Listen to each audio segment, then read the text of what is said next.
Bapak Ibu yang terkasih, hari ini tema firman Tuhan adalah ada berkat di balik pergumulan. Sebelum saya menyampaikan firman Tuhan, saya mau tanya dulu, yang ada pergumulan berapa banyak? Kalau enggak ada pergumulan, saya enggak jadi khotbah. Karena semua sudah tidak ada pergumulan, ya. Yang lagi ada pergumulan, tolong sekali lagi angkat tangan. Banyak, berarti saya harus menyampaikan firman Tuhan, ya. Di dalam setiap pergumulan itu pasti ada berkat dan rencana Tuhan. Saya tuh menyelidiki dalam Alkitab, Bapak Ibu, kenapa ya ada orang-orang yang namanya itu tertulis. Ada kisah hidup orang-orang yang luar biasa di dalam Alkitab. Setelah saya selidiki, ternyata kenapa ada kisahnya Musa, ada kisahnya Abraham, ada kisahnya Daud, ada kisahnya Yusuf, ada kisahnya Rasul Paulus di Perjanjian Baru. Ketika saya mencoba mencari tahu, oh mereka itu tercatat di dalam Alkitab karena mereka itu adalah orang-orang yang hidupnya penuh dengan pergumulan. Bukan orang-orang gampangan, tapi orang-orang yang menang dan berhasil keluar dari setiap pergumulan. Yang namanya hidup ini pasti ada pergumulan. Makanya kalau ada yang datang sama saya, Bu Debbie, saya itu banyak masalah. Puji Tuhan, berarti ibu masih hidup. Amin. Kalau sudah tidak ada pergumulan, ya tempatnya di rumah Bapa. Tulisannya rib. Tapi selama kita masih ada di dunia, pasti ada yang namanya pergumulan. Tapi manusia itu siapa sih yang mau bergumul? Ya, kita ini semua maunya enak, maunya instan. Sedikit saja orang yang mau bergumul dan membayar harga dalam setiap kehidupannya. Ya, dan saya mau berkata hari ini saudara, kita harus bergumul. Pernikahan yang sudah Tuhan percayakan kepadamu hari ini, pertahankan. Kenapa banyak terjadi perceraian? Karena orang gak mau bergumul. Maunya jalan pintas, maunya selesai, maunya sudah selesai sampai di situ aku enak. Ya, tapi Tuhan kita tidak seperti itu. Tuhan mau kita bergumul dalam hidup ini karena pergumulan yang pertama itu untuk mematikan kedagingan kita. Semakin banyak kita bergumul maka daging ini semakin mati. Makanya saya berdoa semua orang yang percaya kepada Tuhan, orang Kristen terutama saudara yang datang sore hari ini, biar engkau menghadapi banyak persoalan dalam hidupmu, tapi jangan nyari-nyari masalah. Kita hidup benar, masalah banyak saudara. Apalagi kalau hidup kita tidak benar. Tapi kalau perjuangan pergumulan itu datang karena kehendak Tuhan, Alkitab bilang berbahagia. Apa yang Rasul Paulus tulis? Coba kita baca 2 Korintus pasal yang keempat. 2 Korintus pasal yang keempat, saya mau kita membaca saudara mulai dari ayat yang ke 10 saja. Jangan ayat yang ke-10 deh, ayat yang ke-7. Karena ini memang disuruh sampai dari ayat yang ke-7 ya. Iya, 2 Korintus 4 ayat yang ke-7 mulai firman Tuhan berkata, baca bersama. Tetapi harta ini kami punyai dalam bejana tanah liat. Supaya apa? Supaya nyata bahwa kekuatan yang berlimpah-limpah itu berasal dari Allah, bukan dari diri kami. Rasul Paulus berkata, harta yang mereka punya saudara itu kekuatan, harta itu bicara tentang sesuatu yang harganya mahal, tidak ternilai. Tapi Rasul Paulus bilang harta yang mereka punya itu ada di dalam bejana tanah. Sehebat apapun harta itu, kalau dia tersimpan dalam bejana tanah, bejana itu tidak kuat. Jadi dia bilang harta ini kami punyai dalam bejana tanah liat yang mudah hancur, mudah retak, mudah ambruk, ya itu, tetapi supaya nyata bahwa kekuatan yang melimpah-limpah itu bukan berasal dari diri kami, tetapi berasal dari Tuhan. Ya, kita ini semua makhluk yang lemah. Mengapa kita harus dekat dengan Tuhan? Supaya kita beroleh kekuatan ketika kita menghadapi pergumulan. Ayat yang berikutnya dikatakan ayat 8. Dalam segala hal, baca bersama ayat yang ke-8 saudara. Ya. Baca 1, 2, 3. Dalam segala hal kami ditindas namun tidak terjepit. Kami habis akal namun tidak putus asa. Kami dianiaya namun tidak ditinggalkan sendirian. Kami dihempaskan, ayat yang 9, ya, kami dianiaya namun tidak ditinggalkan sendirian. Kami dihempaskan namun tidak binasa. Rasul Paulus menyatakan semua penderitaan yang mereka alami karena pelayanan di dalam Kristus. Dia bilang, kami ini ditindas namun tidak terjepit. Di sini ada di antara kita yang pernah mengalami ditindas? Entah ditindas oleh bos, ya, suami yang ditindas oleh istri. Banyak saudara, suami-suami itu ditindas sama istri, ya. Sebaliknya ada istri yang ditindas sama suami. Ada di sini? Nggak usah angkat tangan. Nanti malu dilihat orang, di dalam hati saja. Ya, anak yang ditindas oleh orang tua atau orang tua yang ditindas oleh anak. Rasul Paulus pernah mengalami itu. Dia bilang, kami ditindas namun tidak terjepit. Ya, istri-istri, kalau hari ini engkau sedang ditindas suamimu, jangan mau dijepit. Jangan terjepit. Amin. Tetap percaya kepada Tuhan. Dia bilang begini saudara, kami habis akal namun tidak putus asa. Ada di antara saudara yang hari ini sedang habis akal? Tidak ada jalan keluar, nggak tahu apa lagi yang harus aku pikir. Saya sudah nggak tahu mau bagaimana dengan masalah keuangan saya, Bu. Saya dikejar-kejar utang, Bu. Saya nggak tahu lagi menghadapi suami saya. Saya sudah habis akal. Kalau hari ini engkau adalah salah satunya, mari kita lihat apa yang Rasul Paulus berkata. Saya habis akal, tetapi dia bilang di sana, saya tidak putus asa. Engkau boleh kehabisan akal karena tidak ada lagi jalan keluar, tapi satu hal, jangan pernah putus asa. Selama masih ada harapan, maka selama itu pun masih ada jalan keluar. Yang penting kita tidak putus asa. Jangan menyerah di tengah jalan. Kehidupan kita ini diibaratkan seperti kisah hidup bangsa Israel. Mereka dipanggil keluar dari tanah perbudakan di Mesir menuju ke satu tempat, tanah perjanjian yang berlimpah susu dan madunya, yaitu mengalami janji Tuhan. Tetapi dari Mesir mereka harus melewati yang namanya padang gurun. Tapi dengar baik-baik saudara, engkau dipanggil menuju tanah perjanjian, jangan pernah berhenti di padang gurun. Berjalanlah terus, jangan pernah putus asa. Berjalan dari Mesir menuju ke tanah perjanjian, jangan berhenti di padang gurun, karena mereka yang berhenti di padang gurun itu menjadi bangkai. Semua yang keluar dari tanah perbudakan di Mesir, mereka tidak tembus sampai ke tanah perjanjian, mereka mati di padang gurun satu angkatan. Tuhan tidak izinkan mereka masuk. Kenapa? Mereka menuduh Tuhan jahat di tengah pergumulan. Mereka berkata, kenapa Allah bawa kami untuk mati di padang gurun? Dan mereka putus asa. Ketika mereka putus asa menyalahkan Tuhan. Orang yang putus asa itu cenderung menyalahkan Tuhan atas hidupnya. Dia salahkan orang lain, dia salahkan Musa. Akhirnya apa yang terjadi? Mereka menjadi bangkai di padang gurun. Tuhan gak panggil kita untuk kalah. Tuhan panggil engkau sampai ke garis akhir. Akhiri pertandingan imanmu dengan baik. Katakan amin. Seorang pelari saudara, dikisahkan dia berlari ikut lomba. Di tengah pertandingan kakinya cedera, dan pertandingan itu tetap berlanjut. Dia berjalan dengan kaki yang cedera itu. Semua orang berkata, sudahlah, kamu juga gak mungkin menang. Ngapain kamu berdiri lagi? Keluar aja dari gelanggang pertandingan. Dia berkata, aku diutus bukan untuk menjadi pecundang yang berhenti di tengah jalan.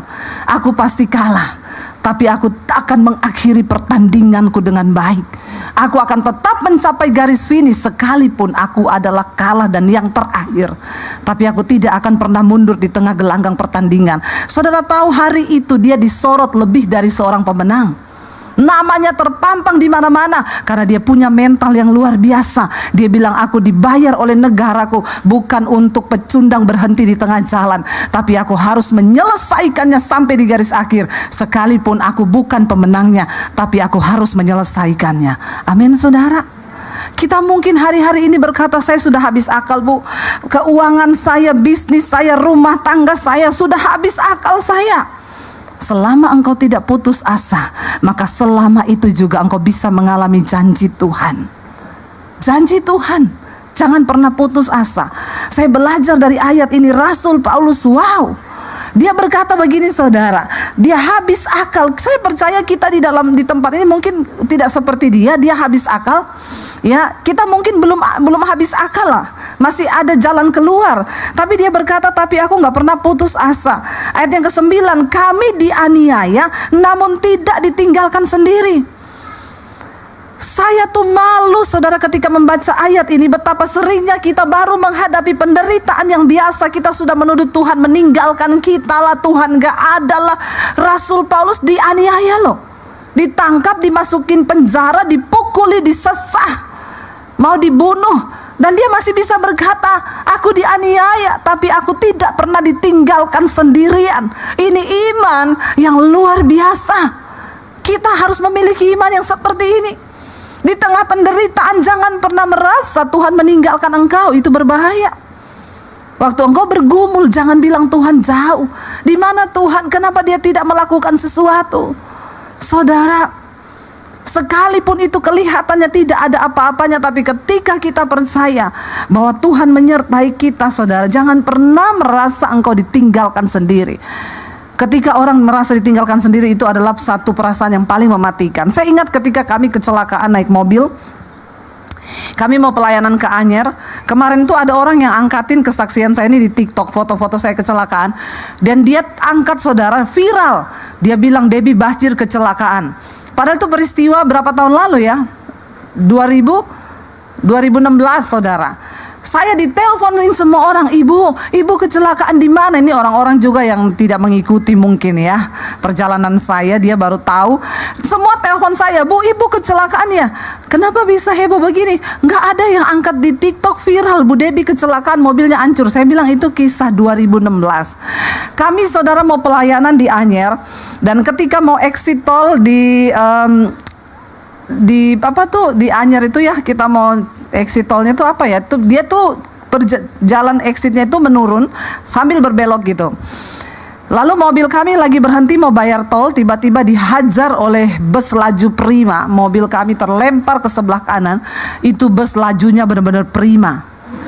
Karena tidak ada rem saudara, rem blong. Padahal itu posisinya menurun saudara. Mobil saya terlempar ke sebelah saudara.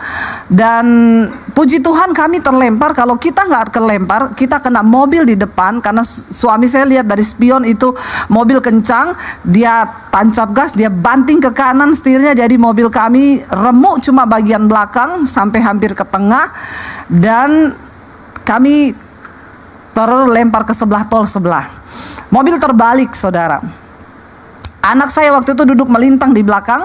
Saya juga bingung bagaimana caranya. Dia sudah di pangkuan saya waktu peristiwa itu. Airbagnya semua keluar berasap, nggak ada yang berani tolong kami. Mereka bilang mobilnya berasap, mau meledak. Jadi semua lari. Ya, dan saya di situ, waduh, kami nomor satu kalau kita mengalami yang begitu saudara. Nomor satu yang saya tanya itu, Tuhan, saya ini dosa apa? Iya Pak, iya. Sebagai manusia normal, kita ngalami sesuatu kesialan, pasti kita tanyakan, Tuhan, aku ini dosa apa Tuhan? Saya juga bertanya seperti itu. Kalau misalnya saya lagi selingkuh, atau saya lagi nipu orang, bawa lari uang orang, terus tiba-tiba mengalami gitu, kayaknya enak ya. Begitu mengalami itu saya langsung tahu, waduh Tuhan nih marah nih, saya selingkuh nih. Atau aduh Tuhan nih marah nih, saya bawa lari uang orang.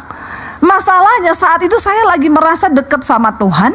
Semalam sebelum kami pelayanan pun suami saya menyembah Tuhan, nangis-nangis. Saya merasa saya tidak menemukan dosa yang membuat Tuhan tuh marah besar sehingga kami dihukum. Kenapa saudara? Karena begitu banyak orang yang masuk WA-nya bilang begini, ibu introspeksi diri. Memang perkataan netizen itu setajam silet. Lu gak usah ngomong gitu, saya juga sudah introspeksi, bener gak? Dan itu perkataan yang sangat menikam, masuk sampai ke memisahkan jiwa dan roh. Tajam banget saudara. Saya merasa saat itu Tuhan meninggalkan kami. Saya marah sama Tuhan. Tuhan, di mana engkau? Kenapa engkau mempermalukan saya seperti ini? Kami ini hamba Tuhan, rasanya kok tidak ada pertolongan. Seminggu sebelumnya rumah saya kemasukan maling. Semua handphone dicuri, laptop dicuri.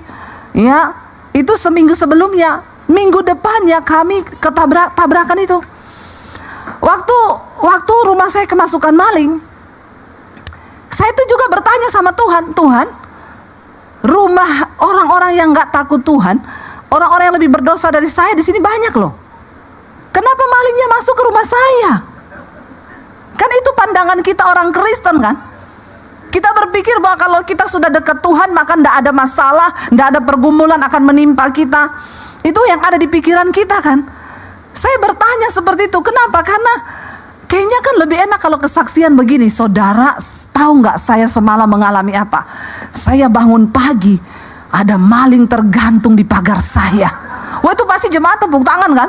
Wih, dahsyat Tuhannya, malingnya tergantung di pagar besi. Kita tepuk tangan semua, tapi kan nggak enak banget saudara, rumah saya kemalingan. Handphone dicuri, ini dicuri total hampir 100 juta. Kan gak enak banget gitu loh. Masa rumah pendeta dimasukin maling? Emang tuh pendeta gak berdoa ya? Kan jemaat pasti gitu kan? Tuh pasti tidur gak berdoa itu.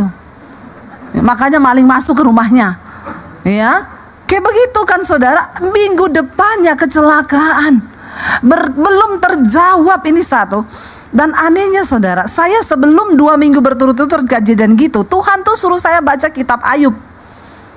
Setelah kemalingan, Tuhan ngomong lagi, baca kitab Ayub. Terus saya gini, alay lebay, cuma kemalingan baca kitab Ayub. Ayub itu mengalami nyawanya udah hampir melayang. Ngapain saya baca kitab Ayub? Enggak lah. Setelah saya kecelakaan itu saudara, saya merasa Tuhan meninggalkan saya. Tuhan itu jauh dari saya, dan itu adalah perasaan yang sangat mematikan. Dan kayaknya itu bisa membuat kita mundur ketika kita sedang dalam pergumulan. Itu yang iblis tanamkan di dalam pikiran kita. Kenapa ketika Yesus mati saudara, dia bilang Eloi Eloi lama sabachthani. Yesus berseru, dia bilang, Bapa, Bapa, mengapa engkau tinggalkan aku? Yesus gak peduli nyawa dicabut. Dia sangat bersedih ketika dia tahu bahwa Bapa, dia terpisah dengan Bapa. Karena sesuatu yang perasaan yang paling mematikan adalah ketika kita merasa kita ini ditinggalkan oleh Tuhan. Yesus terpisah dari Bapa karena dia harus mati 3 hari, dia turun ke alam maut. Saudara, ya, jangan pernah merasa ditinggalkan sendirian. Ketika saya bergumul saudara, orang menghakimi, kenapa ibu kecelakaan? Ya begini-begini, harus introspeksi diri. Karena dikirimi ayat lagi, firman Tuhan berkata, rancanganku bukan rancangan kecelakaan. Kalau sampai ibu kecelakaan, berarti itu bukan rancangan Tuhan. Waduh, saya nangis, saya tersudut, saya terisak saudara. Begitu selesai itu saya cuma berusaha, saya diam duduk di kaki Tuhan saudara. Ketika kita mengalami pergumulan saudara, mari kita baca apa yang Daud katakan kepada Tuhan. Mazmur 62 ayat yang ke-9. Mazmur 62 ayat yang ke-9. Ini kunci kemenangan di dalam engkau mengalami pergumulan hidup. Ya, Mazmur 62 ayat yang ke-9 saudara, firman Tuhan berkata begini. Baca bersama. Percayalah kepadanya setiap waktu hai umat. Apa? Curahkanlah isi hatimu kepadanya. Allah ialah tempat perlindungan kita. Ketika engkau menghadapi persoalan pencobaan, jangan curhat ke orang lain. Duduk di kaki Tuhan dan curahkanlah isi hatimu kepadanya. Saya bilang, Tuhan, kenapa engkau meninggalkan kami Tuhan? Di dalam itu saya mencoba untuk memahami rencana Tuhan, apa yang sedang Tuhan kerjakan. Tapi setelah itu lewat saudara, kami juga dari asuransi tidak diganti apa-apa. Ya, saya juga nggak ngerti masalah hukumnya bagaimana, tapi ya sudahlah. Ya, saya cuma percaya aja. Nggak berapa lama Tuhan ganti mobil kita yang baru. Ya, dikasih mobil Innova terbaru.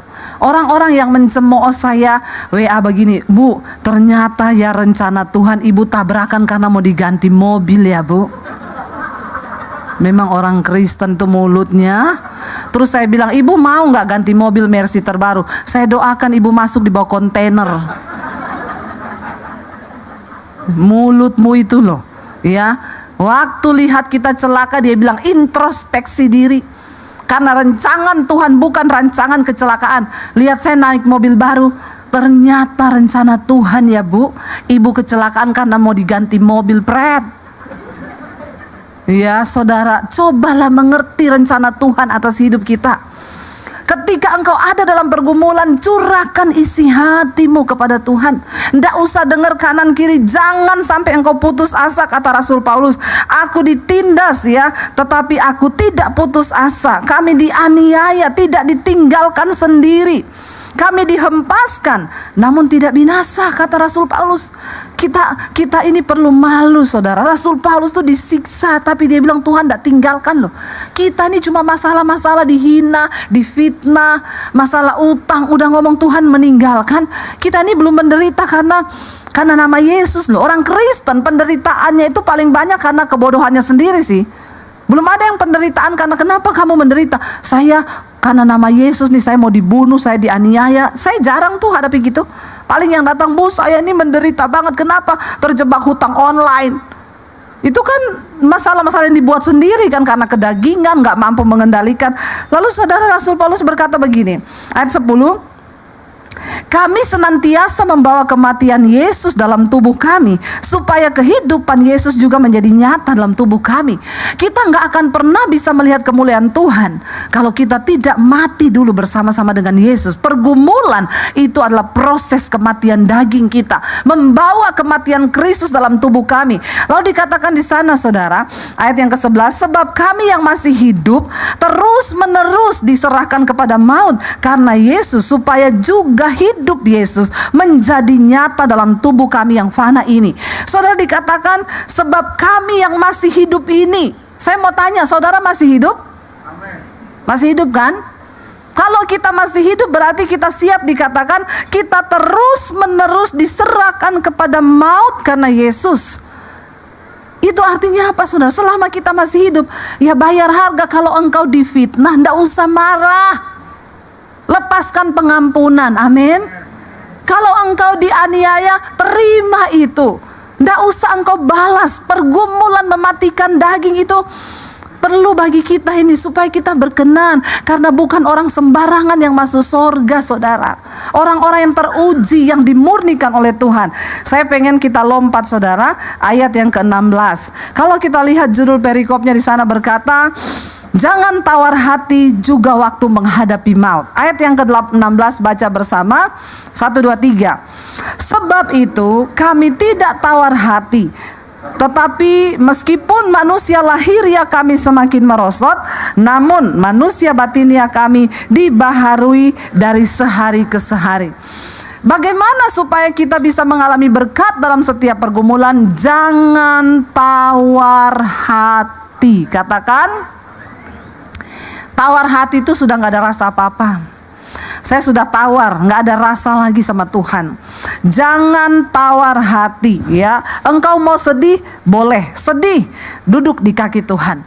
Engkau mau kecewa pun boleh, engkau manusia, tapi sebentar saja, lalu duduk di kaki Tuhan. Orang yang sudah tawar hati itu susah, saudara. Hidupnya juga sudah, ya udahlah, tawar-tawar aja sama Tuhan, gak Tuhan-Tuhanan.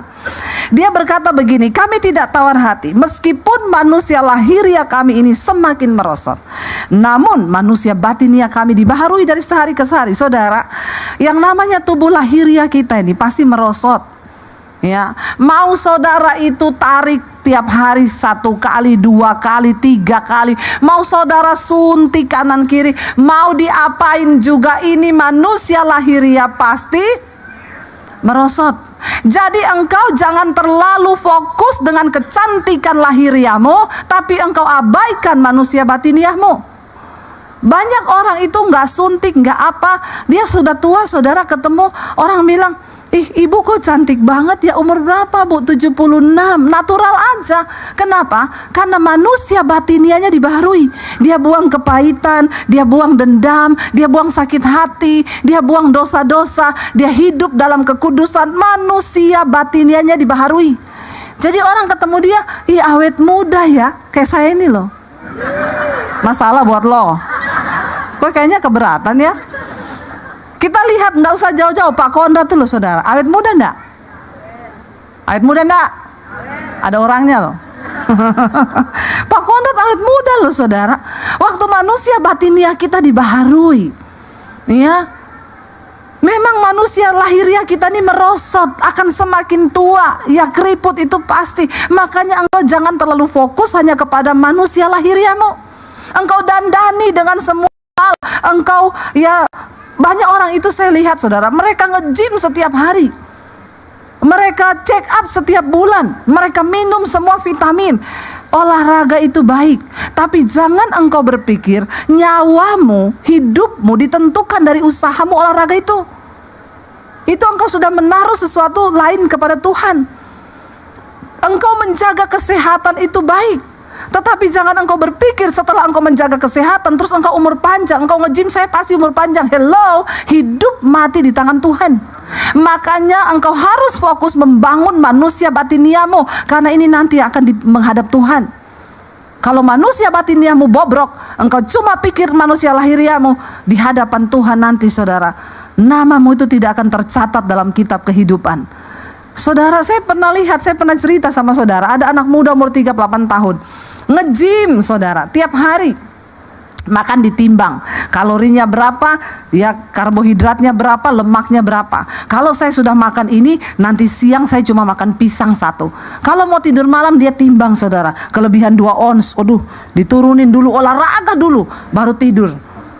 Saudara, ya, pergi ke China untuk prospek bisnis, pulang jenazah di peti, ditabrak di China. Tiap hari nimbang makanannya, tiap hari nge-gym.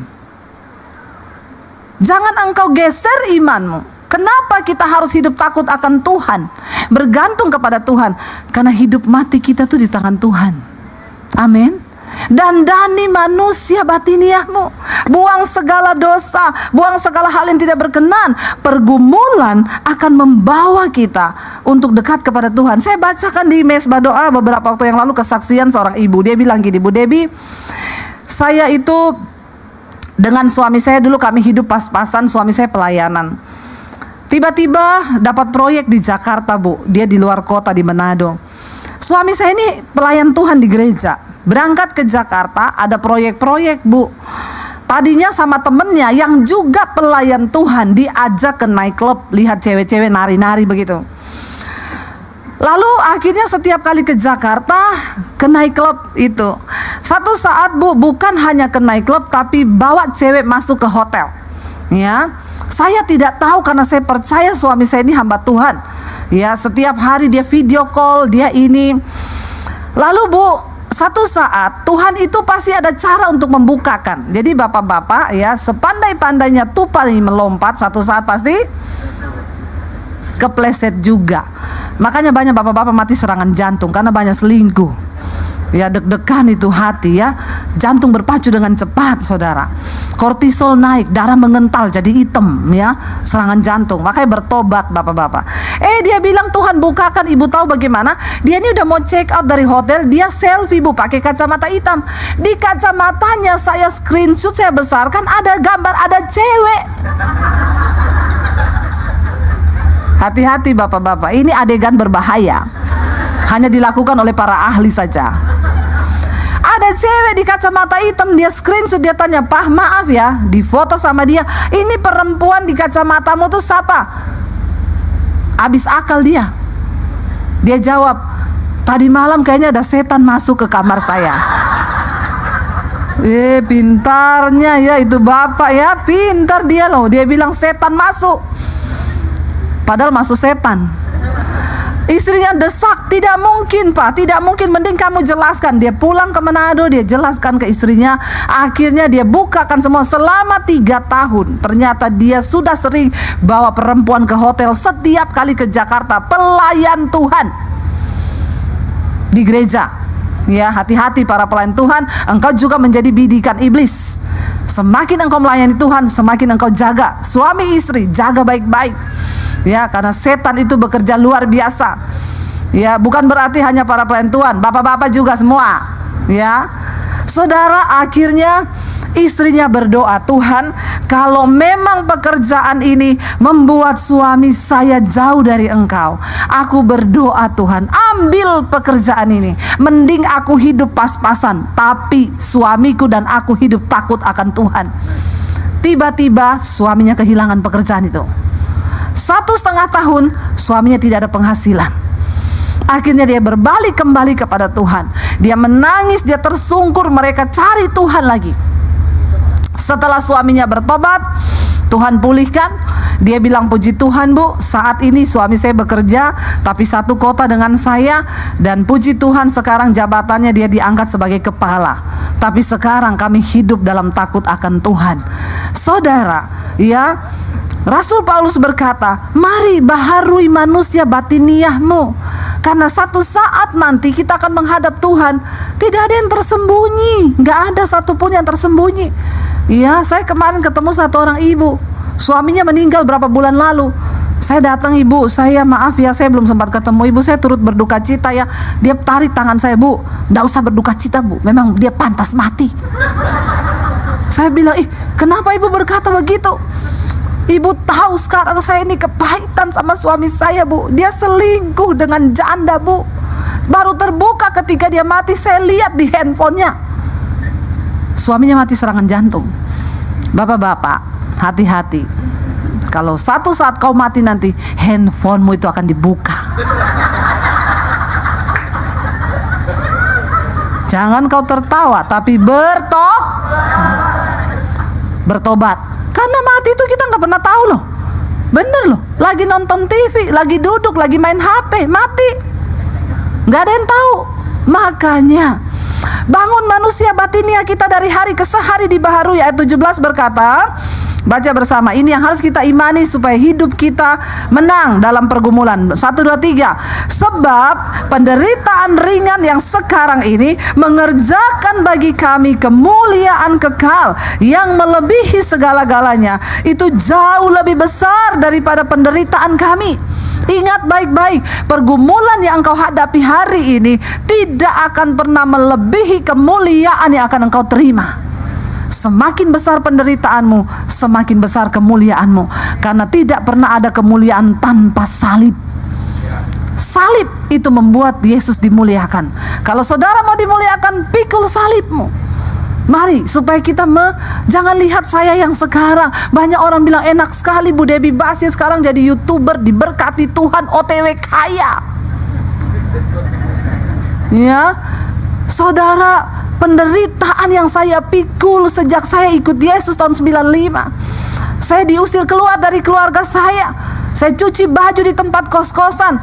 Saya tuh baru mengalami kemuliaan nih pandemi ini. Tapi saya tetap setia di dalam penderitaan. Saya tetap bilang, aku percaya Tuhan, aku sudah diselamatkan. Sekalipun aku menderita, Tuhan tidak pernah meninggalkanku. Ada waktunya, kata firman Tuhan. Bahkan ada banyak di antara mereka yang tidak mengalami janji itu di bumi ini. Semua tokoh-tokoh di Alkitab, mereka mati tidak mengalami kemuliaan. Kemuliaan yaitu kematian. Tapi mereka percaya ada upah sampai pada kekekalan. Itu tujuan kita saudara, di kekekalan. Itu tujuan saudara dan saya. Dan yang terakhir ayat 18 berkata, saya undang para imam musik maju ke depan. Ayat 18 baca 1, 2, 3. Sebab kami tidak memperhatikan yang kelihatan, melainkan yang tak kelihatan. Karena yang kelihatan adalah sementara, sedangkan yang tak kelihatan adalah kekal. Saudara, jangan hanya terlalu peduli pada apa yang kelihatan di dunia ini, tapi mari kita mulai peduli kepada apa yang tidak kelihatan, yaitu hidup yang kekal, mahkota yang kekal. Alkitab berkata, satu saat nanti ketika kita berdiri di tahta penghakiman Kristus, maka akan haleluya. Haleluya, puji Tuhan 12 kali. Lagi saya ngomong penghakiman Kristus lagi. Saya pikir benar-benar ya, halilintar menyambar dari sorga saudara ya. Biar intermezzo, biar pada nggak ngantuk. Saudara, satu saat kita semua nanti akan berdiri di hadapan tahta pengadilan Kristus. Lalu di situ akan dibuka yang namanya buku kehidupan. Kalau nama kita ada di sana, maka kita akan menerima mahkota kehidupan. Seperti layaknya di Alkitab, orang-orang yang namanya tercatat sebagai tokoh-tokoh di dalam Alkitab, mereka yang sudah melewati pergumulan demi pergumulan dan mereka menang. Apa syaratnya supaya nama kita tercatat di dalam kitab kehidupan? Tuhan bilang, mereka yang jubahnya terbukti tetap putih sekalipun mereka telah menderita banyak pergumulan dan penderitaan di bumi. Jangan pernah kau sangkal Tuhan. Pegang Kristus. Jangan pernah tinggalkan Yesus. Apapun persoalan yang kita alami saudara, pandang Yesus. Dan kita mau tetap berkata, kita tetap berdiri. Sekalipun di tengah badai, kami akan tetap pegang janji-Mu Tuhan.